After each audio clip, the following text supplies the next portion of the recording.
Menara Pengharapan.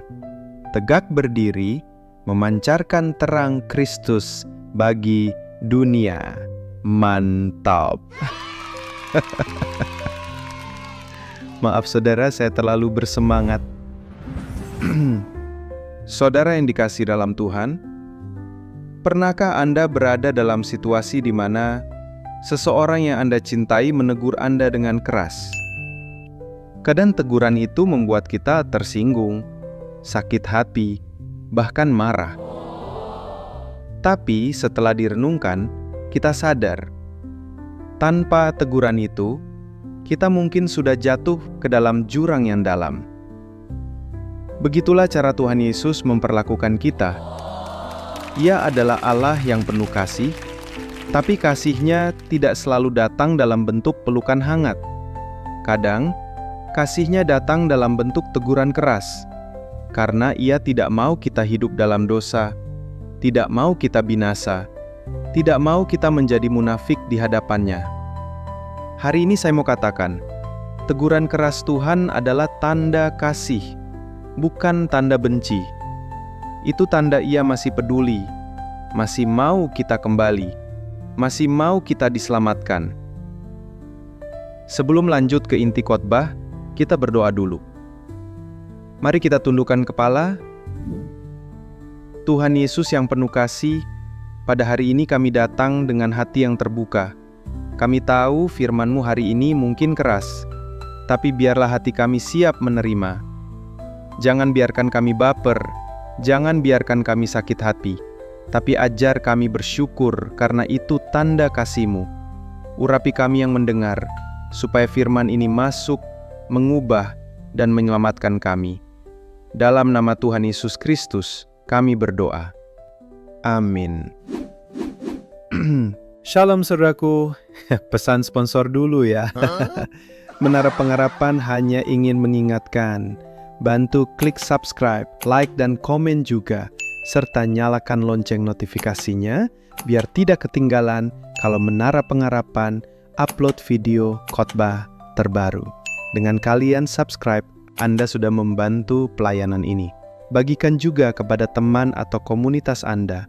Mungkin sedang ada yang membutuhkan tanpa kita sadari. Biarlah firman Tuhan yang singkat dan sederhana ini bisa membantu saudara seiman kita yang lain. Terima kasih. Baiklah, kita lanjut ke inti khotbah. Tema khotbah, jangan baper, teguran keras Tuhan Yesus. Saudara yang dikasihi Tuhan, mari kita buka firman Tuhan dalam Wahyu 3 ayat 19. Barang siapa kukasihi, ia kutegur dan kuhajar. Sebab itu, relakanlah hatimu dan bertobatlah. Teguran keras Yesus itu nyata. Dan teguran itu saudara tidak pernah asal-asalan. Ia menegur karena kasih. Sama seperti seorang dokter yang tega memotong bagian tubuh yang busuk supaya seluruh tubuh tetap hidup. Begitu juga Tuhan Yesus menegur keras, bahkan menghajar supaya jiwa kita tetap diselamatkan. Masalahnya, banyak anak-anak Tuhan salah paham. Saat ditegur, langsung baper, langsung sakit hati.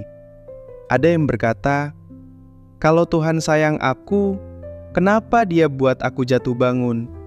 Kalau Tuhan peduli, kenapa doa-doaku tidak dijawab? Saudara, justru itu tanda kasih-Nya. Kalau Tuhan biarkan kita berbuat dosa tanpa pernah ditegur, itu artinya kita bukan anak-Nya. Tapi karena kita ditegur, itu artinya kita diakui sebagai anak. Maaf saudaraku. Mari kita lihat Ibrani 12 ayat 6. Karena Tuhan menghajar orang yang dikasihinya, dan Ia menyesah orang yang diakuinya sebagai anak. Perhatikan, Tuhan menghajar bukan karena benci, tapi karena mengakui kita sebagai anak. Saudara, kalau ada orang tua melihat anak orang lain nakal di jalan, mungkin dia tidak peduli. Tapi kalau anaknya sendiri nakal, dia pasti tegur keras. Kenapa? Karena itu anaknya. Nah, banyak anak Tuhan hari ini hidup dalam kemunafikan. Di gereja, mereka mengangkat tangan, menyanyi, bahkan melayani. Tapi di luar gereja, penuh kebohongan, penuh dosa yang disembunyikan. Seakan-akan mereka memakai topeng rohani. Dan Yesus menegur keras orang seperti ini. Dalam Matius 23, Yesus menegur keras orang Farisi. Ia berkata, "Celakalah kamu, hai ahli-ahli Taurat, dan orang-orang Farisi, hai kamu orang-orang munafik." Kata celaka itu bukan kata yang lembut. Itu keras, tajam, menyakitkan. Yesus tidak sedang membelai mereka dengan kata manis. Dia menegur habis-habisan. Kenapa? Karena mereka penuh kemunafikan. Mereka tampak rohani di luar, tapi hatinya busuk. Mereka terlihat suci, tapi pikirannya kotor.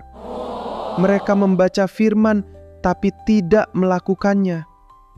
Itu sebabnya Yesus menegur dengan keras. Saudara, mari jujur pada diri sendiri. Berapa banyak dari kita yang masih hidup dengan cara yang sama? Kita tersenyum di gereja, tapi menyimpan kebencian di rumah. Kita bilang Tuhan baik, tapi masih memelihara dosa diam-diam. Kita menutup mata supaya orang lain tidak tahu, tapi lupa bahwa Tuhan melihat segalanya. Yeremia 16 ayat 17 berkata, "Sebab aku mengamat-amati segala jalannya, semuanya tidak tersembunyi dari hadapanku, dan kesalahannya tidak terlindung dari pandangan mataku." Artinya, jangan pikir kita bisa sembunyikan dosa. Tuhan tahu, dan kalau Tuhan tahu, Ia akan menegur. Teguran Tuhan bisa datang lewat berbagai cara. Kadang lewat firman yang keras seperti ini. Kadang lewat kegagalan dalam pekerjaan. Kadang lewat rasa gelisah yang tidak bisa hilang. Kadang lewat kehilangan orang yang kita kasihi. Semua itu bukan kebetulan. Itu teguran Tuhan supaya kita sadar, supaya kita berhenti main-main dengan dosa. Saudara, saya mau katakan dengan tegas, kemunafikan adalah dosa yang sangat dibenci Tuhan. Lebih baik kita jujur mengakui kelemahan kita di hadapan Tuhan daripada berpura-pura suci tapi hidup dalam dusta. Tuhan tidak cari orang yang sempurna, tapi Tuhan cari orang yang jujur. Yesus menegur gereja di Laodikia dalam Wahyu 3 ayat 15 dan 16. "Aku tahu segala pekerjaanmu. Engkau tidak dingin dan tidak panas. Alangkah baiknya jika engkau dingin atau panas. Jadi karena engkau suam-suam kuku dan tidak dingin atau panas, aku akan memuntahkan engkau dari mulutku." Saudara, ini teguran keras. Gereja Laodikia itu seperti banyak anak Tuhan hari ini. Tidak dingin, tidak panas, main aman, pura-pura baik, tapi hatinya tidak sungguh-sungguh bagi Tuhan. Yesus tidak tahan dengan itu. Ia berkata, "Aku akan memuntahkan engkau." Bayangkan, Yesus yang penuh kasih bisa berkata sekeras itu. Kenapa? Karena kemunafikan menjijikkan baginya. Hari ini, mungkin teguran keras itu juga ditujukan kepada kita. Jangan sampai Tuhan muntahkan kita karena kita hidup setengah-setengah. Jangan sampai Tuhan kecewa karena kita lebih sibuk menjaga citra rohani daripada menjaga hati yang benar di hadapannya. Saudara, teguran keras Tuhan juga mengingatkan kita untuk segera bertobat. Jangan tunggu sampai semuanya terlambat. Jangan keras hati. Ibrani 3 ayat 15 berkata, "Pada hari ini, jika kamu mendengar suaranya, janganlah keraskan hatimu." Kalau hari ini Tuhan menegur, itu kesempatan emas. Itu tanda kasih. Jangan menunda. Jangan berkata, "Nanti saja saya berubah." Kita tidak tahu apakah besok masih ada kesempatan. Ingatlah, teguran Tuhan bukan untuk menjatuhkan, tapi untuk mengangkat. Teguran Tuhan bukan untuk menghancurkan, tapi untuk menyelamatkan. Kalau Ia keras, itu karena Ia tidak mau kita binasa. Kalau Ia tajam, itu karena Ia sedang memotong ranting busuk, supaya hidup kita berbuah lebat. Saudara, saya tahu ada yang mungkin berkata dalam hati, "Firman ini keras sekali, saya tersinggung." Jangan tersinggung, jangan baper. Justru kalau firman ini mengenai kita, bersyukurlah. Itu tanda Tuhan masih sayang. Itu tanda Tuhan masih peduli. Seorang hamba Tuhan pernah berkata, "Kalau firman Tuhan tidak pernah menegurmu, mungkin kamu sudah jauh dari Tuhan." Jadi kalau hari ini firman ini terasa keras, syukurilah. Karena itu artinya Tuhan masih bicara, masih mengetuk pintu hatimu. Sebagai kesimpulan, saudara yang dikasihi Tuhan, teguran keras Yesus adalah kasih. Jangan lari, jangan baper, jangan marah. Bersyukurlah, karena teguran adalah tanda kita anak-anak Allah. Kalau hari ini engkau hidup dalam kemunafikan, bertobatlah. Kalau engkau masih suka berbohong, tinggalkan. Kalau engkau masih sembunyikan dosa, akui di hadapan Tuhan. Jangan main-main dengan kasih karunia. Jangan biarkan kemunafikan menjauhkan kita dari keselamatan. Ingatlah firman dalam Amsal 27 ayat 5 dan 6. Lebih baik teguran yang nyata-nyata daripada kasih yang tersembunyi. Seorang kawan memukul dengan maksud baik, tetapi seorang lawan mencium secara berlimpah-limpah.